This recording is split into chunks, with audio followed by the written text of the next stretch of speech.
Buenos días, hermanos, ¿cómo están? Es un privilegio para mí poder estar con ustedes el día de hoy compartiendo esta palabra. Les pido que me acompañen en una oración y que sea el Señor glorificado el día de hoy. Padre amado, te damos muchas gracias por este día, Señor. Gracias por la posibilidad de encontrarnos como congregación, Señor, para elevar una oración a tu nombre. Señor, permíteme ser instrumento tuyo, Señor, para llevar de tu palabra, de lo que tú tienes el día de hoy para nosotros como congregación, Señor. Eres tú glorioso, creador de todas las cosas, Señor, y por eso dependemos de ti, Señor. Permítenos también comprender el mensaje que has transmitido por medio de tu apóstol Pedro, Señor, así como lo comprendió, como lo recibió la primera iglesia, y que también podamos nosotros ponerlo por obra, Señor. Permanecemos en tu presencia y elevamos esta oración en el nombre de tu Hijo Jesús. Amén. Estamos agradecidos con el Señor por la conferencia que tuvimos la semana pasada. Fue una gran bendición poder tener a los pastores y atenderles. Es una gran bendición incluso para nosotros como congregación haber sido los anfitriones. Y hay algo que me confrontó el Señor respecto a lo que sucedió, y es la forma en que ha bendecido esta iglesia con los maestros que ha puesto acá. Han sido hombres que realmente se esfuerzan y han sido diligentes para la preparación de las diferentes enseñanzas. Y de hecho, meditando un poco también en lo que implicó la conferencia, ¿cierto? El tiempo de la planeación, la agenda de los conferencistas, todos los preparativos, los servicios, incluso los arreglos locativos que se vinieron haciendo para que todo estuviera listo. Y asimismo, el pasado 15 de noviembre a las 2 de la tarde se pudieran abrir las puertas con todo listo. Nosotros en nuestra vida cristiana también estamos en una continua preparación, no para recibir 140 pastores, no para recibir un grupo de conferencistas que nos van a enseñar o que nos van a exhortar, sino para encontrarnos cara a cara con nuestro Señor, con nuestro Salvador Jesucristo. Y con esto en mente, le pido que me acompañe al texto que tenemos para el día de hoy, que se encuentra en la segunda carta del apóstol Pedro, los versículos 14 al 18. Le pido que me acompañe en la lectura de este texto. Dice la palabra del Señor de la siguiente manera. Segunda de Pedro, capítulo 3, versos del 14 al 18. Por tanto, oh amados, estando a la espera de estas cosas, procurad con empeño ser hallados en paz por Él, sin mancha e irreprensibles.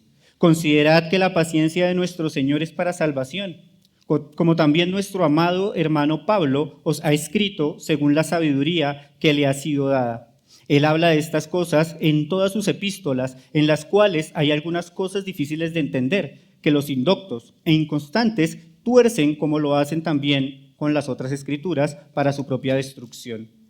Así que vosotros, oh amados, sabiendo esto de antemano, guardaos, no sea que siendo desviados por el engaño de los malvados, caigáis de vuestra firmeza.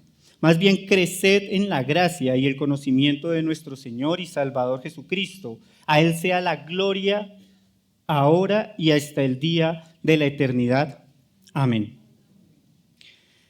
Si usted está tomando notas, el título de este sermón es Una esperanza viva. Y hoy tendremos el privilegio de estudiar la conclusión de esta segunda carta del apóstol Pedro, quien nos anima a perseverar en una esperanza viva, con los ojos puestos en el día del Señor, recordando su misericordia y dándonos dos fundamentos para esperar sabiamente y una advertencia final.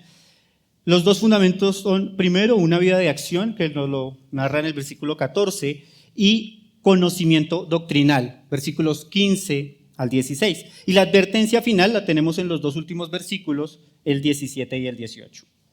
Este pasaje inicia con una transición. Dice allí el apóstol Pedro en el versículo 14, por tanto, oh amados. Y aquí me quiero detener, es bueno, a manera de dar un pequeño contexto, saber quién es el autor de la carta y a quiénes está llamando amados. En el verso 1 de la carta, de la segunda epístola, dice: Simón Pedro, siervo y apóstol de Jesucristo. El autor se presenta como Simón Pedro, ¿cierto? Aquel pescador tosco que Jesús un día encontró con sus redes vacías luego de una velada de trabajo infructuosa allá en el mar de Galilea, como lo dice Lucas 5, del 1 al 11. Este mismo Pedro que confesó a Jesús, el Cristo, el Hijo del Dios viviente, Mateo 16, 16. El mismo Pedro que negó a Jesús 3 veces después de que fue arrestado en el huerto de Getsemaní, como dice Juan 18, 17 y siguientes. Y fue el mismo que vio la gloria en el monte durante la transfiguración de Jesús en Mateo 17. Sin duda, fue un hombre privilegiado. Fue un hombre privilegiado por poder conocer a Jesús, pero también por poder padecer sufrimiento al predicar su nombre. Estando claros en que Pedro, el apóstol, es el autor de esta carta, también es bueno preguntarnos a quién les está escribiendo, ¿cierto? ¿Quiénes son los amados? Pues el verso 1 continúa diciendo de la siguiente manera: a los que han alcanzado una fe igualmente preciosa como la nuestra por la justicia de nuestro Dios y Salvador Jesucristo. Es decir, a quienes han recibido por gracia la salvación de Jesús creyendo en el Evangelio. Las iglesias que se encontraban en la actual Turquía, ¿cierto? Es decir, las regiones de Ponto, Galacia, Capadocia, Asia y Bitinia, lo describe también en su primera carta. Pero si usted ha recibido una fe como la nuestra, ¿cierto? Mediante la justicia de nuestro Dios en nuestro Salvador Jesucristo, pues déjeme decirle que usted también es un amado de Pedro. Usted es un amado de Pedro y este mensaje es para usted. Ahora, estas iglesias que estaban pasando por una persecución no menor, Nerón estaba como emperador de Roma y estaba martirizando, persiguiendo y asesinando a los creyentes de una manera falsa. Pedro ya les había animado en la primera carta, es el motivo de la primera carta de Pedro, ¿cierto? Allí en el capítulo 13, versículo 14 al 15 de esta carta dice: pero aun si sufren por causa de la justicia, dichosos son.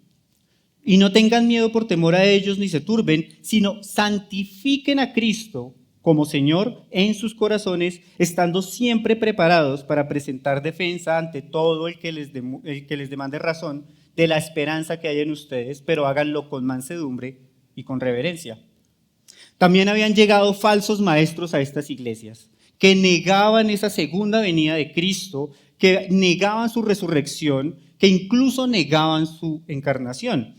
Ellos estaban engañando a las personas diciendo que Jesús, al ser Dios, no podía haber sido encarnado y que era totalmente espíritu y que la única forma de conocerlo era de esta manera. Ahora, la pregunta lógica para estos primeros creyentes, al igual que para los creyentes de Tesalónica, era: bueno, pero las personas están muriendo, los creyentes están muriendo, ¿y qué pasa con ellos? Mueren y Jesús todavía no ha llegado. Y es una pregunta válida. Si nosotros nos encontramos en una situación de persecución, ¿cierto? Pues nosotros queremos que Jesús vuelva. Desafortunadamente, los falsos maestros siempre han estado acechando las iglesias, siempre han estado dentro de las iglesias y han estado desviando a la iglesia del Señor. Como les decía, ellos niegan la segunda venida física de Cristo, ¿cierto? Y lo que motivaban era a conocer a Jesús mediante el misticismo, por decirlo de alguna manera. Ellos lo llamaban conocimiento, pero ellos lo basaban en una experiencia. Querían que se conociera a Jesús de una manera mística, muy similar a lo que sucede hoy en día. Y Pedro precisamente está contradiciendo estas verdades. Incluso en los primeros 13 versículos del capítulo 3, habla sobre la esperanza que tenemos y sobre esa segunda venida de Cristo, y ahorita de pronto hablo un poco más de esto. Pero con esto en mente, con este pequeño contexto que tenemos de la carta, entonces vamos a revisar precisamente estos fundamentos de la esperanza viva, los fundamentos de la esperanza viva. Y vamos a arrancar por el primer fundamento: una vida de acción. Una vida de acción. Dice el versículo 14, nuevamente lo leo: por tanto, amados, estando a la espera de estas cosas, procurad con empeño ser hallados en paz por Él, sin mancha e irreprensibles. En otra traducción dice, procúrenlo con diligencia, con diligencia. Pedro ha venido animando a sus lectores para que perseveren en su fe, advirtiendo de los falsos maestros, como les digo, y demostrando con mucha habilidad que tienen una instrucción más segura, que tienen la palabra de Dios como la fuente de sabiduría y como un manual para la vida cristiana, que no solo nos enseña, sino que también nos exhorta y nos lleva al conocimiento de Cristo, que nos transforma. Ya en este último capítulo, Pedro llama la atención como recordatorio que es necesario que llegue el día del Señor. El día del Señor va a llegar, es necesario, ¿sí? Y allí se va a ejecutar el juicio contra la impiedad. Cristo mismo será el juez y se van a cumplir allí todas las promesas del Señor, sobre todo esta promesa de los nuevos cielos y de la nueva tierra, porque los actuales perecerán por fuego. Y por eso los creyentes tienen su esperanza en Cristo. Versículo 13, antes de los textos que estamos estudiando, dice, pero según su promesa, nosotros esperamos nuevos cielos y nueva tierra en los cuales mora la justicia. Estos creyentes tienen la esperanza del cumplimiento de las promesas.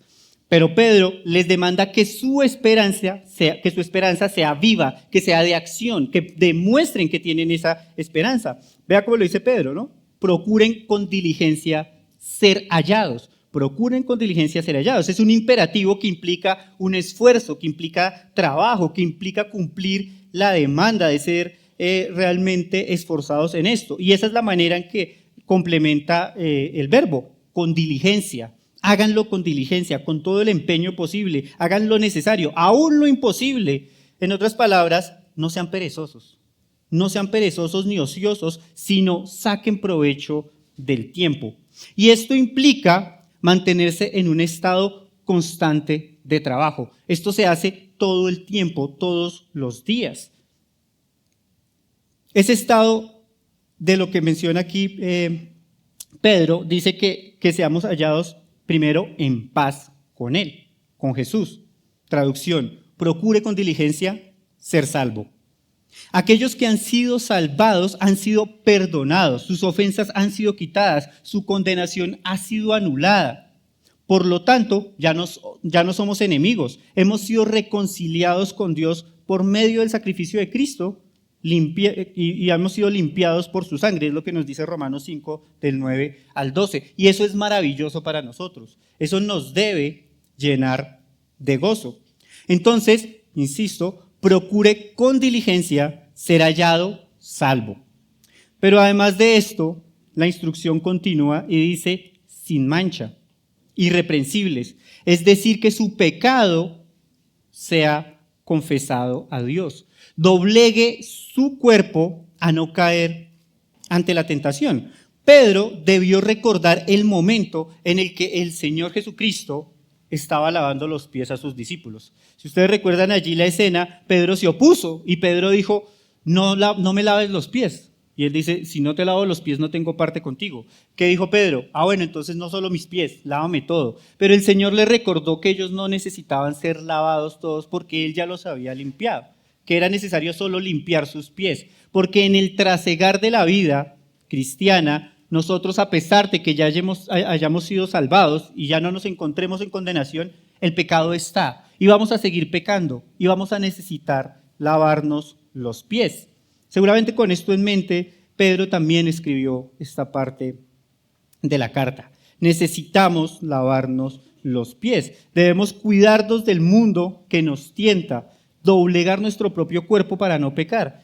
Pero si pecamos, de manera inmediata también debemos ponernos a cuentas con el Padre. Debemos confesar nuestro pecado y estar sin mancha delante de Dios. Y eso es práctico.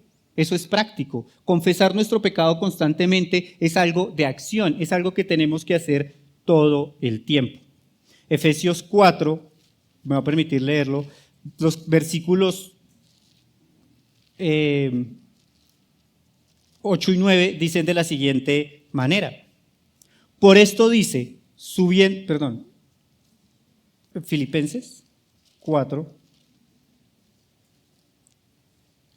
Filipenses Pido disculpas por la nota. Filipenses 4, 8 y 9 dice: en cuanto a lo demás, hermanos, todo lo que es verdadero, todo lo honorable, todo lo justo, todo lo puro, todo lo amable, todo lo que es de buen nombre, si hay virtud alguna, si hay algo que merece alabanza, en esto pensad. Lo que aprendisteis y recibisteis, oísteis y viste en mí, esto haced, y el Dios de paz estará con vosotros. Es práctico, es de acción. Debemos vivir una vida de acción. La lucha con la tentación, con nuestras propias pasiones, es algo práctico. Es de todos los días. No espere a que de la nada desaparezca la tentación por sí sola. Usted debe trabajar con diligencia. Tampoco espere que su pecado desaparezca por sí solo de la noche a la mañana. Usted debe trabajar en eso. Eso no pasa. El pecado siempre va a estar ahí y su obligación es ¿qué? Matar el pecado todo el tiempo. ¿Cómo? Con el arma de la confesión. Cada vez que usted peca, confiese su pecado y allí lo estará martirizando. No hay otra manera, hermanos. No hay otra forma. Toca trabajar con diligencia para ser hallado en paz con Él, sin mancha e irreprensible. Pienso ahorita en el día de mi boda. Puede ser una ilustración que voy a utilizar durante el sermón. Y estaba pensando, y también ustedes pueden recordar quizás el día que se casaron, el día de su boda, o si no se han casado todavía, han tenido algún familiar, alguna persona cercana, algún amigo. Aquí hemos tenido varias bodas. Piensa en ese momento de pronto para que lo tenga en mente. Cuando yo le pedí matrimonio a mi esposa, pasaron un poco más de 8 meses para el día de la boda. Y durante ese tiempo hicimos el curso prematrimonial. ¿Sí? Buscamos el lugar, hablamos con el pastor, hicimos los preparativos, hicimos la lista de invitados. ¿Sí? Mi esposa preparó su vestido, acortamos la lista de invitados, pensamos en la comida, recortamos otro poco la lista de invitados, enviamos las invitaciones también.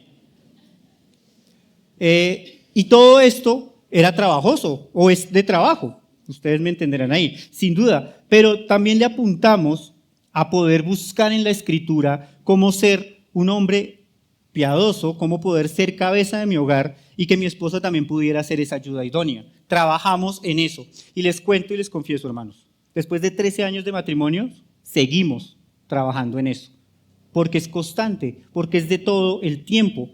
Asimismo es con su vida cristiana, de lo que ha sido, de lo que es ahora y de lo que será en el futuro, de lo que será mañana. Bueno, pero usted puede decir, eso es mucho trabajo. Sin mancha e irreprensible, eso suenan como los requisitos pastorales, ¿cierto? Es para los pastores.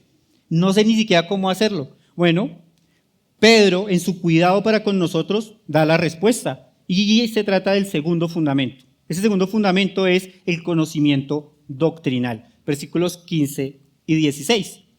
Antes de eso me va a permitir leer el versículo 3 del capítulo 1 de Segunda de Pedro. Pues su divino poder nos ha concedido todo cuando concierne a la vida y a la piedad, mediante el verdadero conocimiento de aquel que nos llamó por su gloria y experiencia. Todo lo que necesitamos para la vida y la piedad está ahí. Pedro inicia esta segunda carta con el secreto.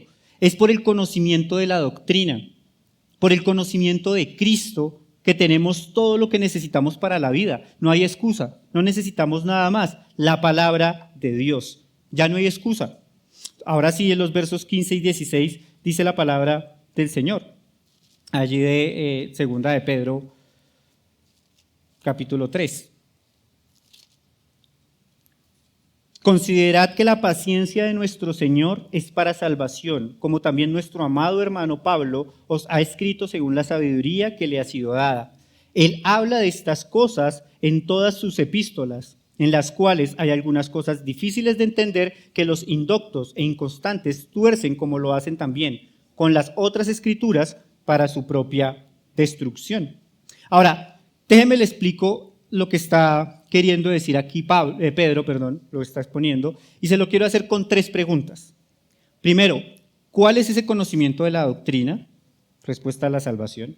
¿Por quién es enseñada esa doctrina?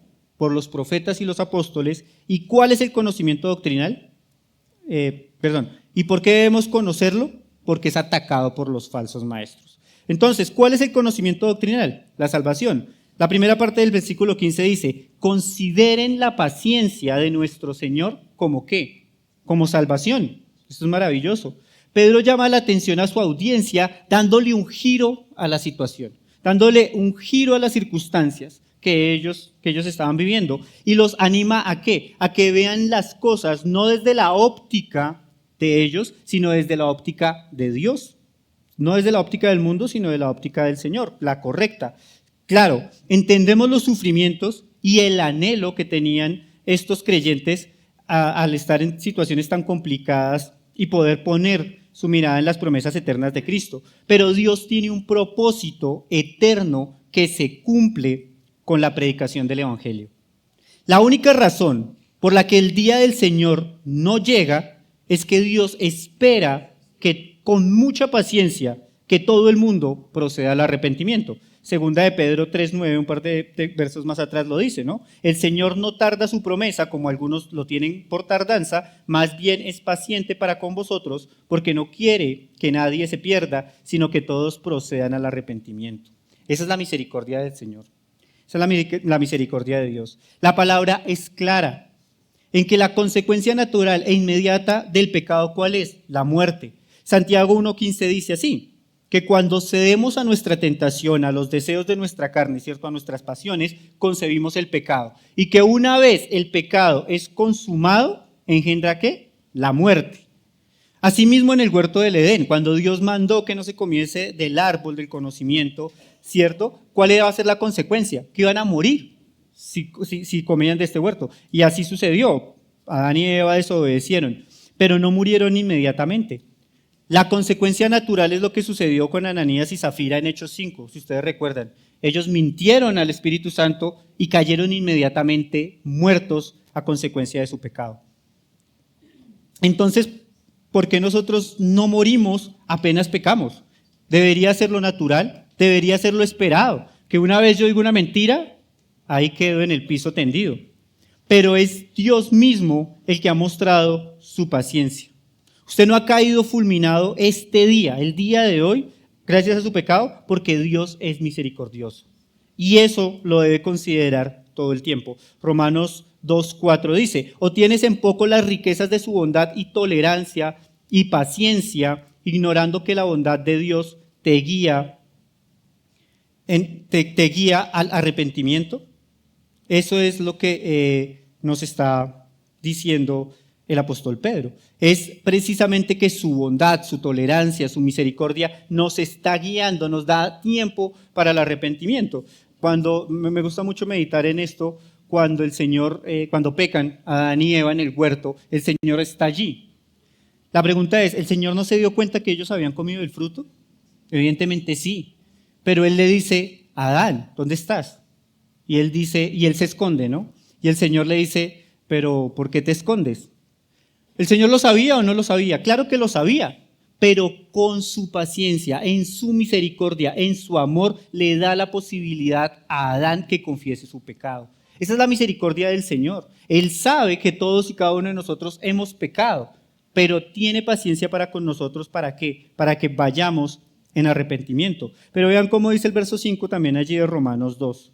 Pero por causa de tu terquedad y de tu corazón no arrepentido, estás acumulando ira para ti en el día de la ira y de la revelación del justo juicio de Dios. Esa espera no es pasiva. Esa misericordia no es simplemente porque el Señor está como ahí relajado diciendo, no, estoy esperando. No, no es pasiva. Dios espera su arrepentimiento, pero si usted no se arrepiente, está acumulando ira para el día del juicio. Usted está acumulando ira para el día del juicio. ¿Cuánta ira espera usted acumular? Arrepiéntase de su pecado y venga a los pies de Cristo como Señor y como Salvador. Eso es lo que nos espera. Ese es el mensaje de salvación, que estamos en la paciencia del juez. Sus padres, sus hijos, sus hermanos, quizás su esposo, su esposa, si son incrédulos, ellos están acumulando ira para el día de la ira, para el día del Señor. Y esto nos debe poner listos, solícitos para hablar la verdad, para predicarles el Evangelio. Hermanos, El mundo se está perdiendo, se está yendo al infierno, mientras usted está plácido sentado en su sofá. Ahora, volvamos al tema de la boda. Cuando mi esposa llegó a la iglesia, ¿cierto? Cuando llegamos allí a la iglesia, ella pasó un tiempo dándole vueltas a la manzana. ¿Por qué? Porque estábamos esperando a que terminaran de llegar los invitados. Eso es normal, eso es regla general.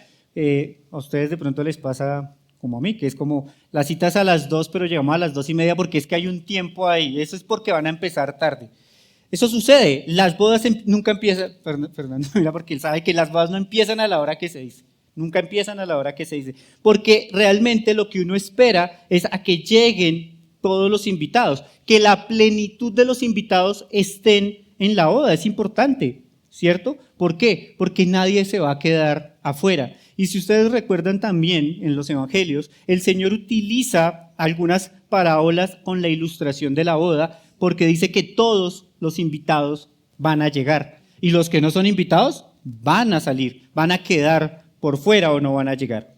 Y si usted es de los que dice anhelar el regreso de Cristo, ¿cierto? Porque el mundo está terrible, no es que el mundo está horrible, ¿sí? Pero no está evangelizando, usted es mentiroso. Usted es mentiroso. Usted no anhela nada, nada, usted solamente está placido en la vanidad del mundo. Porque solo cuando el último de los escogidos de Dios ingrese a su reino, ahí la puerta se cierra y viene el juicio. Solo en ese momento va a llegar. ¿En qué estamos contribuyendo para que ese día llegue? Dios es creador, Dios es soberano sobre todas las cosas. Y Él demanda santidad como Él mismo es santo. Pero la pecaminosidad del hombre impide cumplir la demanda y lo hace inaceptable a la presencia de Dios. La maldad de la humanidad lo lleva a la condenación eterna. Por eso el Padre envió a Jesús, Dios en forma de hombre, viviendo una vida perfecta en toda tentación, sin caída, para ofrecerse de manera voluntaria por la provisión del pecado. El suyo, el mío, el de toda la humanidad. Esa provisión está servida para aquellos que entienden esta verdad.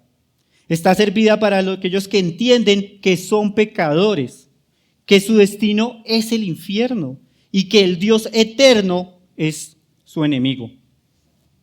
Por eso claman a Cristo como intercesor ante el Padre, reconocen a Jesús como su Dios y Salvador y ahora en novedad de vida viven para Él.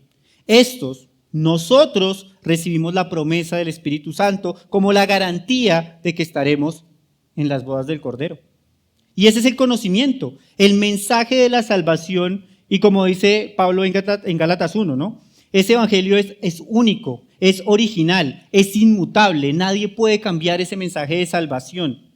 Porque el que predique un evangelio diferente, sea que anatema, sea maldito y separado para la condenación eterna. Ahora, agradezca por la paciencia de Dios, pero sea diligente en la presentación del evangelio. ¿De dónde sale esta doctrina? ¿De dónde sale la doctrina del evangelio? Bueno, esa es la segunda pregunta, ¿cierto? ¿Por quién es enseñada? Por los profetas y los apóstoles. Lo asegura Pedro allí en el versículo 15 y 16, la parte B del 15 y la parte A del 16. Tal, dice, como también nuestro amado hermano Pablo os ha escrito según la sabiduría que le ha sido dada. Él habla de estas cosas en todas sus epístolas, en las cuales hay algunas cosas difíciles de entender. Un paréntesis acá quiero hacer, porque Pedro vive su propia enseñanza. Él vive su doctrina. Él llama a Pablo como un hermano amado. Reconoce el ministerio de este apóstol. Él sabe que él fue encargado, Pedro, a los judíos y que Pablo fue encargado a los gentiles. Y esos mismos gentiles ahora son ¿qué? Su audiencia, porque Pablo está escribiendo a esa región de Galacia, a donde Pablo escribió la carta de Gálatas, ¿cierto? Y es la muestra precisamente en donde Pablo había escrito la exhortación a Pedro. Si ustedes leen allí el capítulo 1 y 2 de Gálatas, allí Pablo habla de cómo fue su encuentro con los apóstoles y cómo exhortó a Pedro públicamente porque era reprensible, porque era hipócrita con los judíos. Pedro fue exhortado por Pablo, pero en lugar de enojarse, ¿cierto? ¿Qué hizo? Lo amó. ¿sí? No hay un mayor amor que el querer la santidad del hermano. Así que usted ha sido reprendido, ha sido exhortado por un hermano, ha sido corregido por un hermano para que usted abandone su pecado, pues usted está siendo amado y de gracias por eso, porque lo están amando, así como Pedro está amando a Pablo. Usted ahora es un deudor de amor para con ese hombre, con esa mujer que lo ha exhortado en su pecado. Pedro amó a Pablo porque él se preocupó por su santidad.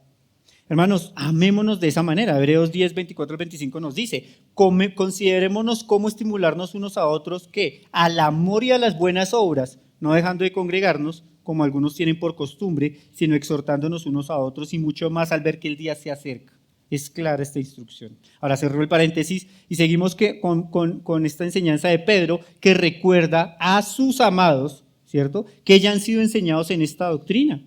Ellos ya tienen la doctrina del Evangelio, porque las mismas Escrituras, que es lo más seguro, ¿cierto?, que tenemos, ya lo mencionó un poco más atrás, en el capítulo 1, él dice que tenemos la palabra profética que es más segura y que es de revelación de parte de Dios.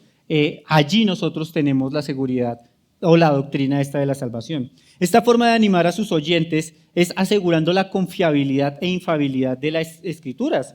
Es decir, que la Biblia es digna de toda confianza por su origen, al ser inspirada por el Espíritu Santo, y que además de esto, la Escritura no falla, va a cumplir su propósito en la vida de todos los creyentes. Nunca se va a equivocar, siempre va a cumplir el propósito de santificarnos y edificarnos. Recordemos que la palabra de Dios es como espada de dos filos, ¿cierto?, que corta hasta partir los huesos, las coyunturas, el alma, y expone los pensamientos y los deseos del corazón. Nos expone en cuanto a nuestro propio pecado y nos lleva también a combatirlo, a santificarlo. Es básicamente la idea de Hebreos 4:12.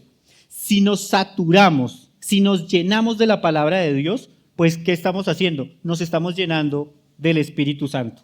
Estamos recibiendo la llenura del Espíritu Santo. Efesios nos dice que seamos llenos del Espíritu cuando, hablando entre nosotros, lo hacemos con cantos, con salmos, con himnos espirituales, ¿cierto? Efesios 5, 18 al 19. Y Colosenses también habla acerca de esto y nos instruye a que sobreabunde, ¿sí? No es que abunde, sobreabunde la palabra de Dios en nosotros.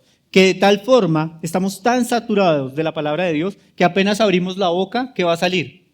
Un versículo, un salmo, ¿cierto? Una exhortación de parte de Dios. Eso es a lo que estamos llamados nosotros como hijos de Dios todo el tiempo.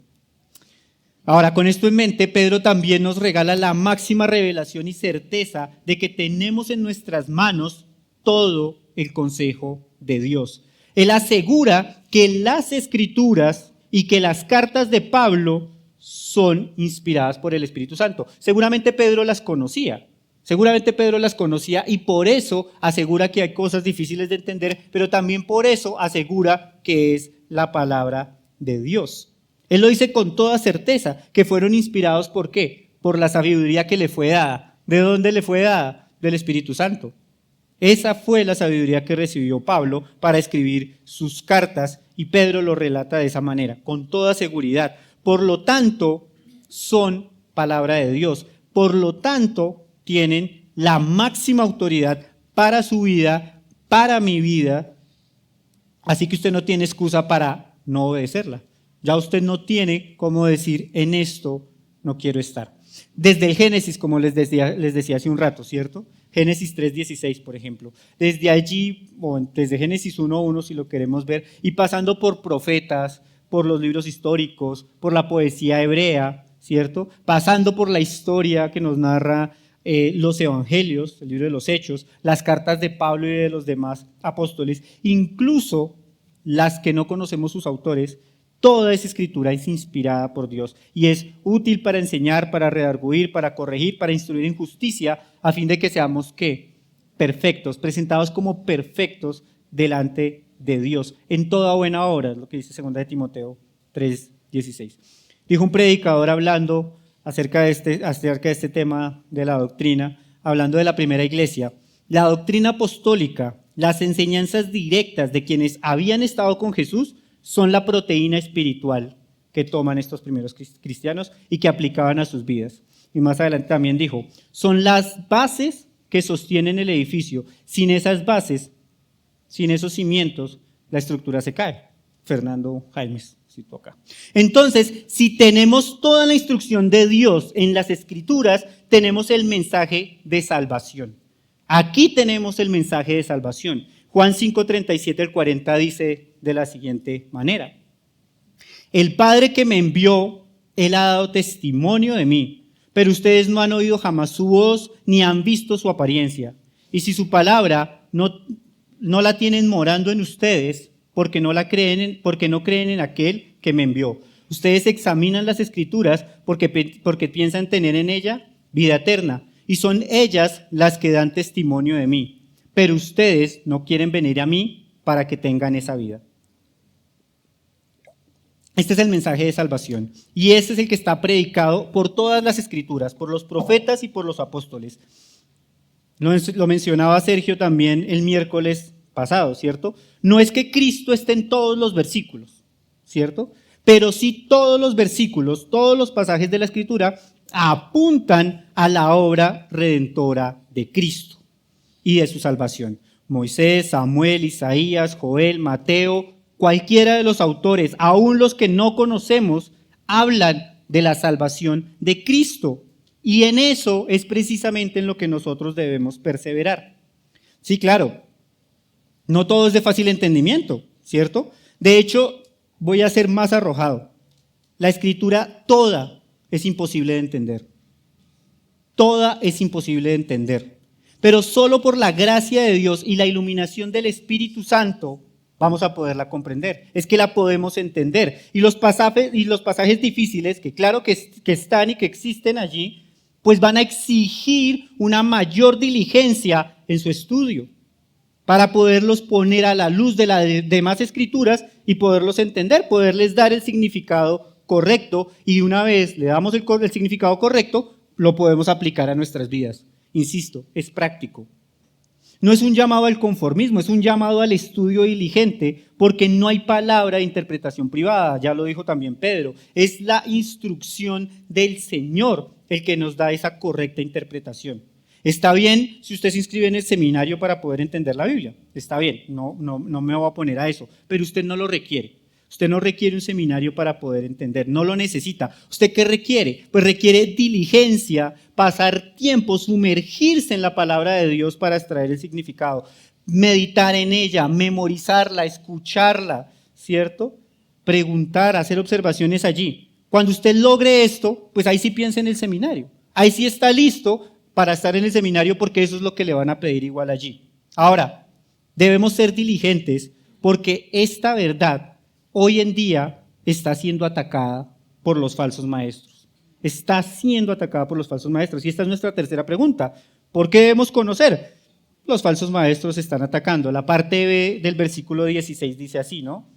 Que los indoctos e inconstantes tuercen, como lo hacen también las otras escrituras, para su propia destrucción.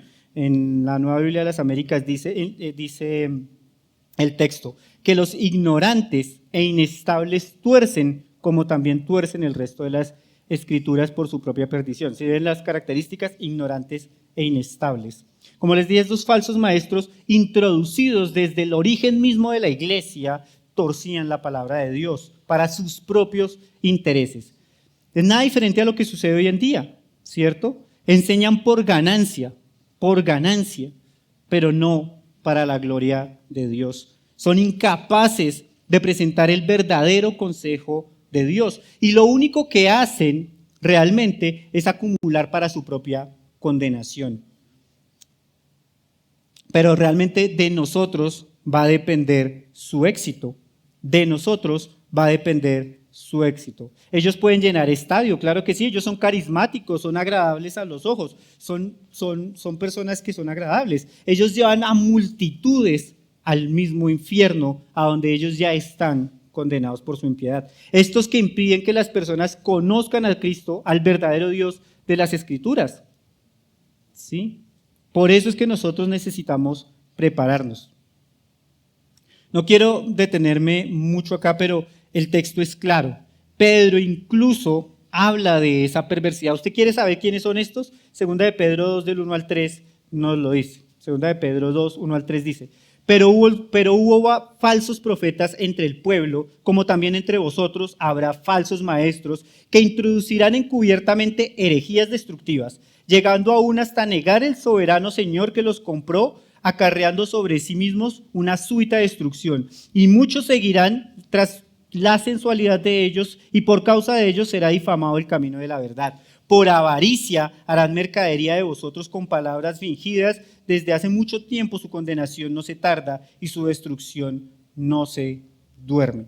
Y allí, más adelante, el verso 12 continúa diciendo: pero estos, maldiciendo lo que no entienden, como animales irracionales que por naturaleza han sido creados para presa y destrucción, también perecerán en su perdición. Recibirán injusticia como pago de injusticia, porque consideran delicia el gozar en pleno día de placeres sensuales. Estos son manchas y suciedad que mientras comen con vosotros se deleitan en sus engaños. 14. Tienen ojos llenos de adulterio y son insaciables para el pecado. Seducen a las almas inconstantes. Tienen el corazón ejercitado para la avaricia. Son hijos de maldición. Abandonando el camino recto, se extraviaron al seguir el camino de Balaán, hijo de Beor, quien amó el pago de la injusticia. Es claro el mensaje que nos está dando acá Pedro acerca de estos malos o estos falsos predicadores.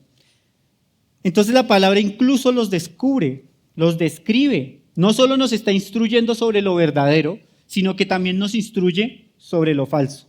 Pastor Fernando ha pasado varios miércoles acá hablando del libro de los Hechos, en donde hemos visto esto, cómo se denuncia lo que es falso y cómo se predica el evangelio.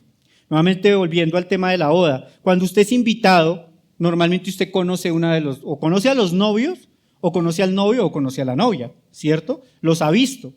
¿Sí? Cuando usted los ve ingresar a la iglesia bien arreglados, un poco nerviosos quizás, usted de inmediato los reconoce. Usted sabe que este es el novio o esta es la novia, porque usted los ve, porque usted ha sido invitado por ellos, porque usted ha tenido un conocimiento previo.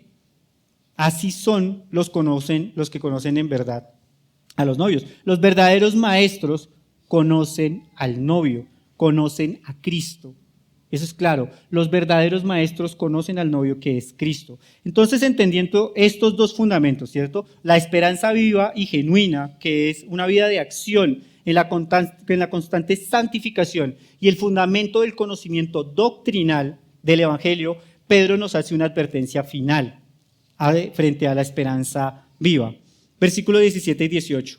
Así que vosotros, oh amados, sabiendo esto de antemano, guardaos. No sea que siendo desviados por el engaño de los malvados, caigáis de vuestra firmeza. Más bien creced en la gracia y en el conocimiento de nuestro Señor y Salvador Jesucristo. A Él sea la gloria, ahora y hasta el día de la eternidad. Esa es la advertencia. Guárdense mediante el crecimiento y la madurez. Esta advertencia es muy clara y precisa, hermano. Si usted se está guardando, pues en la esperanza del regreso de Cristo, lo está haciendo bien. Pero permítame volver acá a la ilustración que tenemos de la boda. Si usted está invitado a la boda, usted prepara su mejor vestido, ¿cierto? Usted lustra sus zapatos, escoge la corbata, ¿sí? Se cortan el cabello, yo también lo hago, no crean que no. Y las hermanas, ¿qué hacen? El vestido, ¿cierto? Que ojalá un color que nadie más tenga, pero seguro que el mismo diseño no sea. Eso sí. Toman el tiempo para llegar a la boda, algunos llegan tarde, pero otros no, ¿cierto? Los novios también están en esa preparación, han pasado un par de meses haciendo dieta quizás para entrar en el vestido, para verse más bonitos, pasa. Se hace lo que se requiere para estar listos para ese día. No bajamos la guardia, ¿cierto? Porque el día de la boda debe ser, ¿qué? Perfecto, debe salir muy bien. Pues Pedro está haciendo el mismo llamado. Él recoge la exhortación que ya hizo en el verso 14, ¿cierto? Para que se ejerciten en esos dos pilares de una vida en acción para santidad y en el conocimiento de la instrucción doctrinal, ¿cierto? Es decir, esa instrucción doctrinal, aplíquelo en su vida para que sea santificado. Y él vuelve a este punto. Santiago, el hermano del Señor, en su carta dice que si alguno es oidor de la palabra y no es hacedor, es necio, porque al final ve su pecado, pero lo ignora y sale así a la calle. Santiago 1, 23, 24. Es como si considerábamos que nuestras vidas son perfectas, que no nos equivocamos, que no necesitamos crecer, ¿cierto?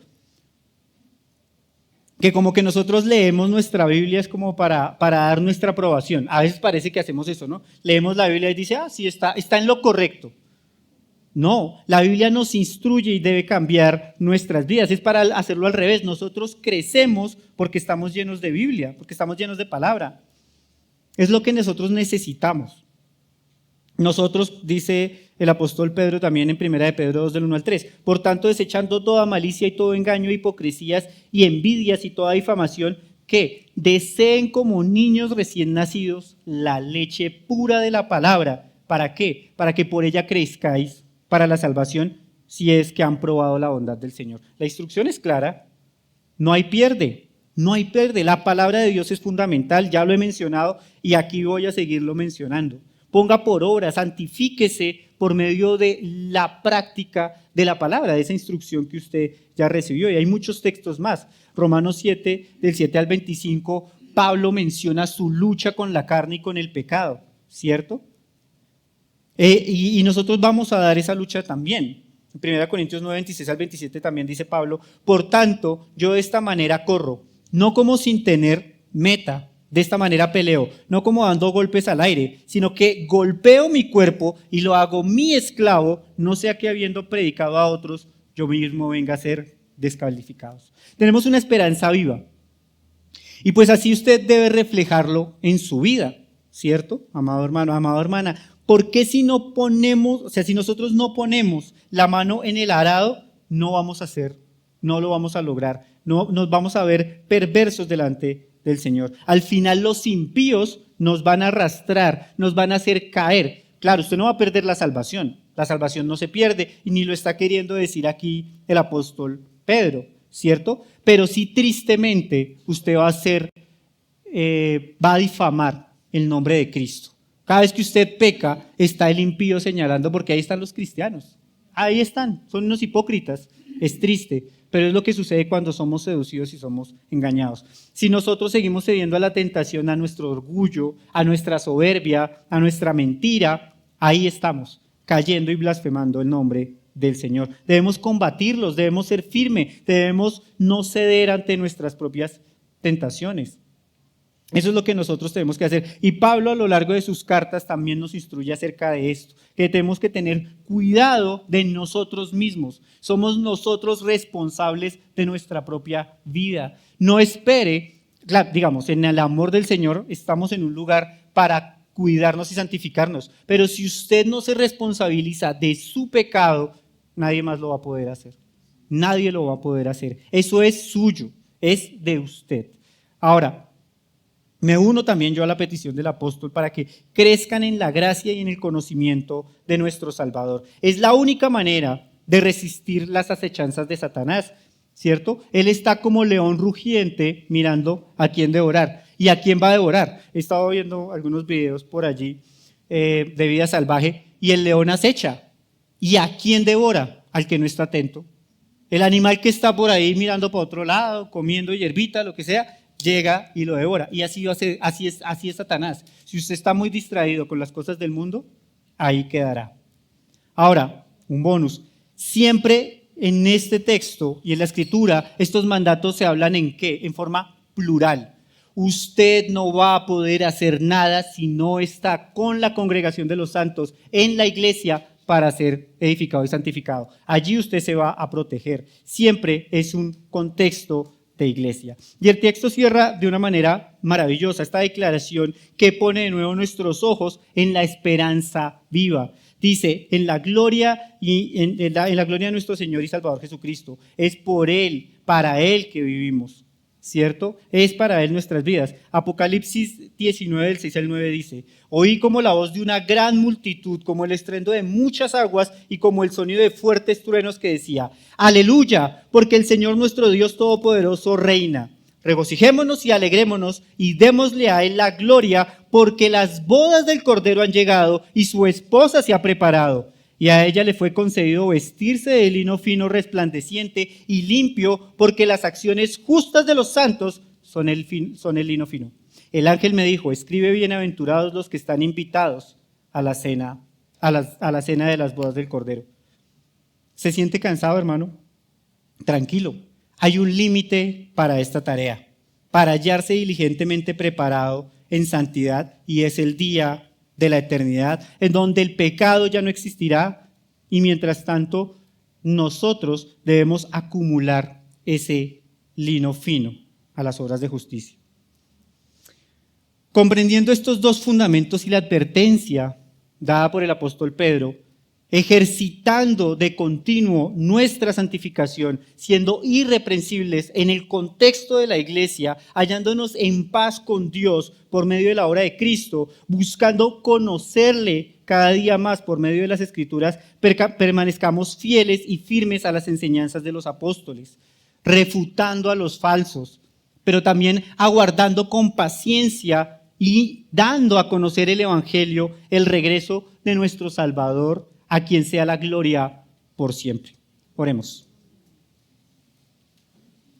Padre amado, te damos muchas gracias por esta esperanza viva, Señor, porque tenemos en Él, en el regreso de tu Hijo Jesucristo, todas las promesas de la gracia. Te damos muchas gracias porque podemos perseverar en esa esperanza para ser hallados en paz, sin manchas e irreprensible. Te damos muchas gracias por esta tu congregación, en donde podemos afilar también nuestra conducta, en donde somos santificados y edificados, pero también en donde podemos poner nuestros dones para que lleven a santificación a otros, Señor.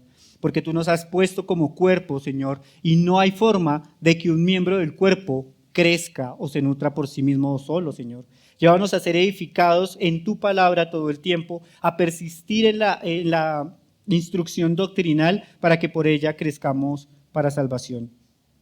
Señor, que nuestras vidas se caractericen por la oración, por el temor a ti, Señor, en perfecta obediencia, y que asimismo podamos dar defensa de nuestra fe con la predicación del Evangelio, y que de esta manera también podamos glorificar tu nombre, el nombre de tu Hijo Jesucristo, en quien solo hay salvación. Amén.